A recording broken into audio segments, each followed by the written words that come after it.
Lo que me llamó la atención es que el instrumento es totalmente escondido. Es que desde fuera no puedes saber que hay chirimíes en Mallorca. Pero si empiezas a mirar un poco más en detalles, pues surgen un poco por todo. En Valldemosa, por ejemplo, hay una imagen de un chirimí ahí, pero nadie la ve. Y los turistas no se creen cuando le dices que hay chirimíes por aquí.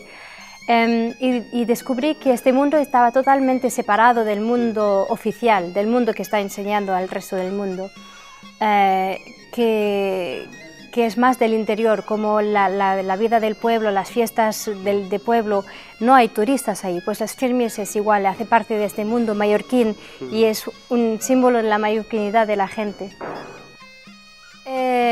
Esta forma, que no se encuentra en ningún otro sitio menos en Cataluña.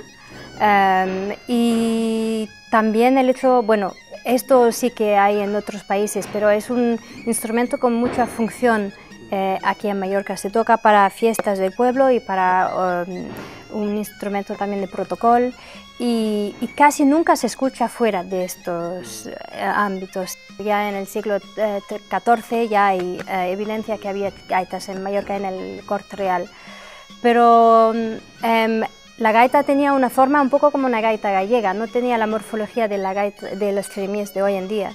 Las chirimíes de hoy en día, los primeros testigos son del siglo XVII, finales del XVII y XVIII. Y no se sabe muy bien cómo llegaron a tener esta forma, por qué, de dónde, no se sabe, porque después resurgió como un instrumento rural, entonces no hay documentos, porque la gente no escribía. Y los betlems son las evidencias las más antiguas que tenemos de esta forma de chirimíes. Sí, no son escritos, son los betlems. Esto es muy importante para Mallorca, que tenéis una tradición que a lo largo del tiempo sigue por aquí. Casi ha muerto en los años 70, por ahí, justo antes del Renacimiento, pero por suerte hubo gente que tuvieron ganas de hacer algo con este instrumento. También en el ámbito político del momento era el momento de hacer algo un poco loco, cultural y todo, y tuvieron suerte que aún había gente que tocaban, que es cierto que en Francia, por ejemplo, la Primera y después la Segunda Guerra Mundial pues destruyó toda la cultura y muchas gaitas ya no se tocaban porque los hombres eran todos muertos. En Galicia, por ejemplo, habían gaitas en do sostenido, en do, en si, dependía de cada constructor lo que le gustaba hacer. Y el do sostenido, la verdad es que no es de verdad do sostenido, es un do brillante, lo llamaban. Entonces era lo querían este do, eran algo un poco más agudo. Y como nunca se tocaba con otros instrumentos, pues era lo más natural del mundo, un do un poco más agudo y no lo vas a llamar do sostenido, lo vas a llamar un do brillante.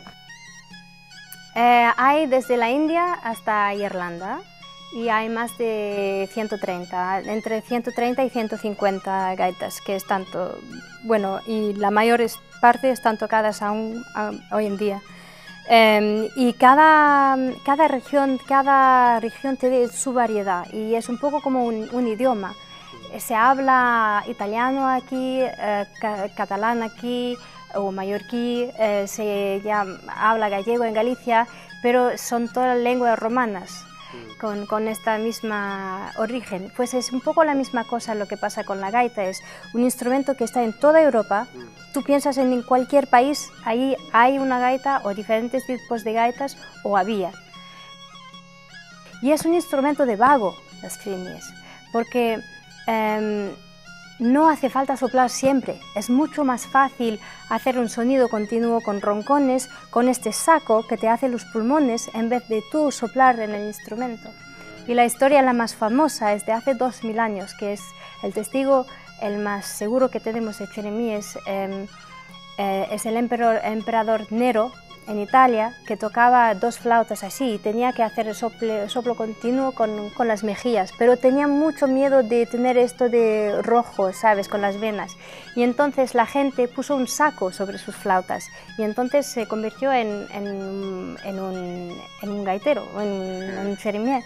Y tocaba mucho y era muy conocido por este instrumento. Y ya en esta época ya es un instrumento para facilitar la vida.